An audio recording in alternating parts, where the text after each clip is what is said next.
Community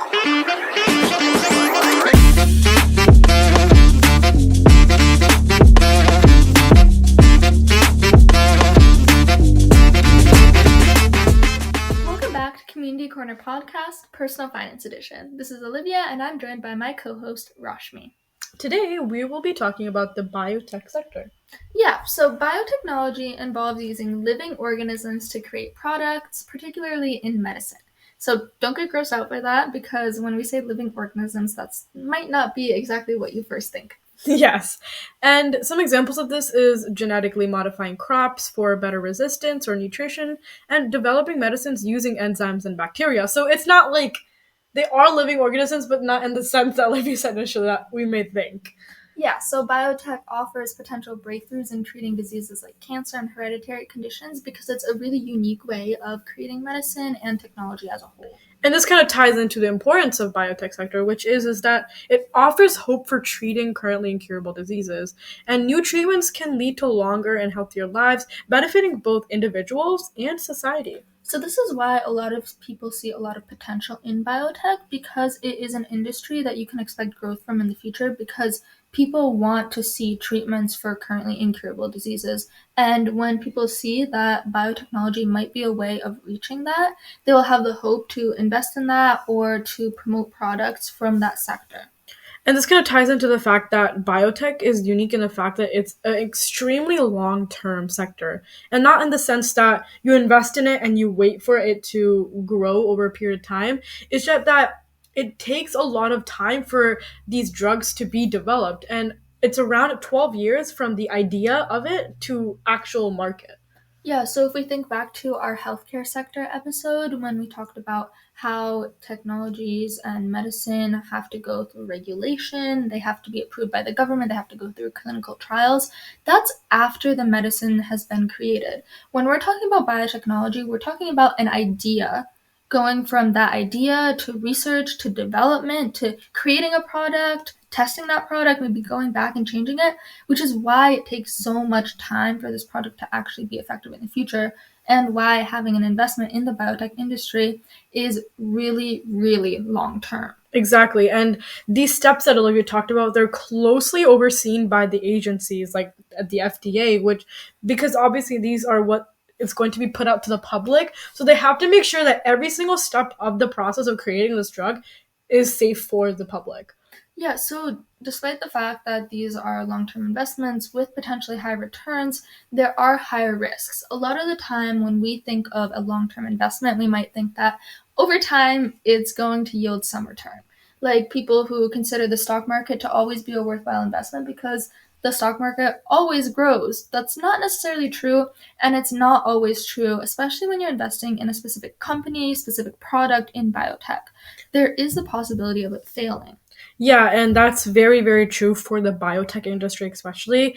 There's actually a very high failure rate for these drugs because, again, they have to be closely regulated by companies like FDA. And if it does not meet the mark, they're not going to put it out. And they're very nitpicky with these type of regulations. And so, although it does have a potential to yield high, significant rewards, at the same time, it has high failure rates as well. And so that's why this makes the biotech sector a really risky one. Yeah, when you're thinking about investing in biotech, it's an investment that really requires a ton of research and preparation and knowledge about what you're investing in, whether that be a company, a product, a business, even like a mutual fund. And that's even more so than a regular investment because of the fact that you're expecting to invest in something now and hopefully maybe see some returns 10, 20 years into the future. And you don't know if those returns will actually exist. Yeah, and so if you want to gauge an idea of if this is going to be worth waiting for or investing in, it's important to do several steps to make sure you're analyzing these biotech companies most effectively. And starting off with, you have to monitor the clinical trial progress and results, which is kind of like the FDA aspect of it. Yeah, if you see that clinical trials are going poorly, take out your investment as soon as you can. And that also requires a level of being able to discern and understand what the biotechnology you're investing in is. So if you're investing in a new vaccine, you should be able to understand what type of success rates you want out of trials to see whether it's something that still has possibility for the future or if it doesn't, which means you do have to understand that in some aspect at least. And I think that you need to have an understanding of medicine in general for this one, especially because this is about vaccines and really nitpicky medical developments. You can't just invest in something. Obviously, no matter what it is, you can't invest blindly, but especially the biotech sector, you need to make sure you understand what is the vaccine or drug or whatever it's being made. What is the terminology for that's associated with whatever thing that you're investing in. You need to be able to understand these things, and that is very key. Yeah, even when we're talking about clinical trials, you need to understand how does the trial work? What are the control groups? How are people selected for the trial? Is it for men? Is it for women? Is it for everybody, any gender? Or is it voluntary? Or is it randomly selected people? You also have to understand how the data about the trials and about the medical devices and biotechnology that's being developed is being collected. And on top of that, analyze it, like Rashmi said, with that understanding of the medical sector to a certain degree. And you also have to think about not only what is happening within the medical side of things, but you also have to think about just the audience target. What are these companies trying to target, right? So you need to think about if they're focusing on mass market diseases, which is a disease that affects many people, or orphan diseases, which affects fewer individuals.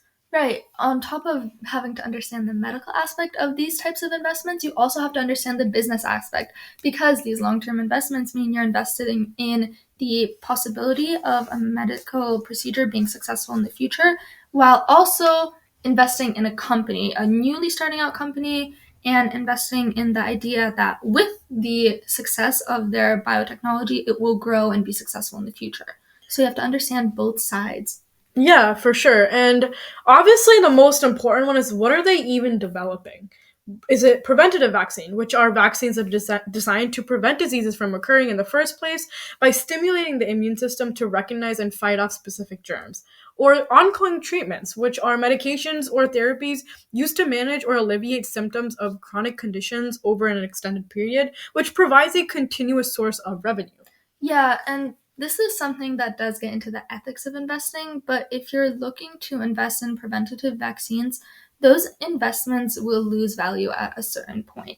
It's difficult to hear, but one term vaccines are a certain type of business model that will not be profitable in the long run.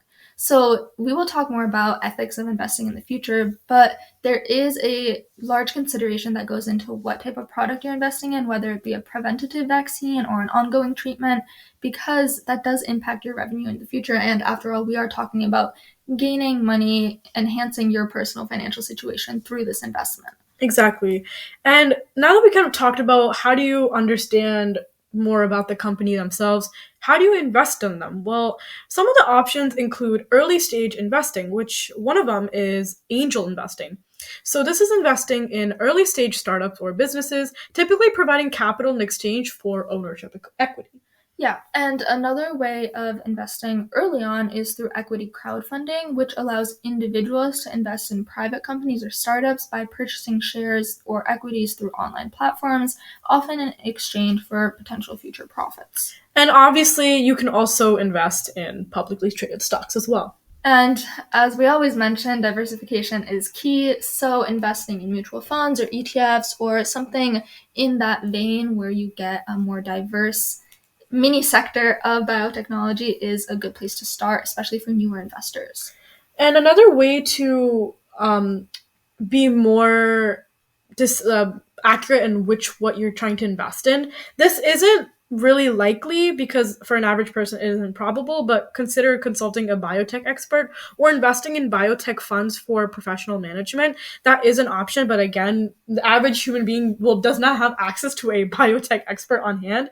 So that's why it's important to do as much as research as possible. And again, like we said before, you need to have a strong grasp on medicine. You cannot invest in these things blindly especially because a lot of this has to do with ethics and medicine and treatments. It's very important. So, if you're wary of not having the knowledge or understanding or even the time to grasp that knowledge about the biotech sector, there's an alternative way of investing in this sector, which is by supporting industries like real estate firms that own lab spaces or contract development and manufacturing organizations that are involved in the drug production, but just on a different level where these companies are helping aid in the production of those products, but not the ones that are directly creating it.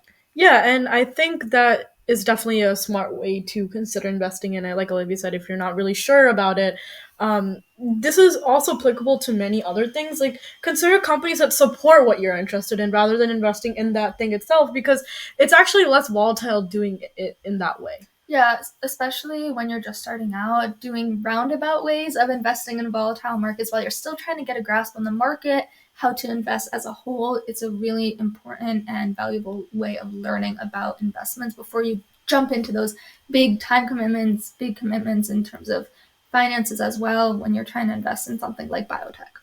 Yeah, and I think that's all for today for the biotech sector. Thanks for tuning in. This is Rashmi and Olivia. Cashing off.